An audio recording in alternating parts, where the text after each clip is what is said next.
موقفی سێیەم کاتێکە خوای تەبارەکە و تەعالە لاپەڕەی کردەوەکان بەسەر خەڵکی دابەش دەکرێت.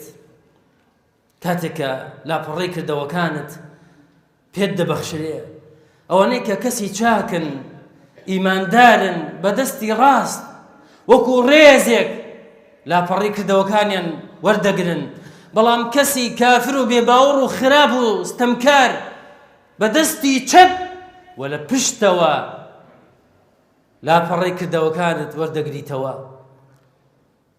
يومئذ تعرضون لا تخفى منكم خافية فأما من أوتي كتابه بيمينه فيقول هاؤم اقرءوا كتابيه.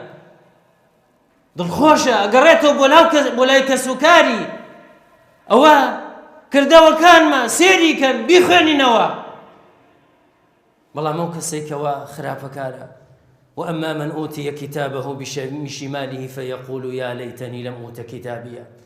خۆزگا کتابەکەم نەگردایە، یا لەیتەها کانەت القاضیە، خۆزگا لە ناو بچوایەم، خۆزگا محکەمەی دونا بووایە، پارەمەدا، واستەمە کرد، شەفاعەتمە کرد بۆ ئەوەی ڕزگارم بێ، بەڵام لە قیامەتەوە نییە.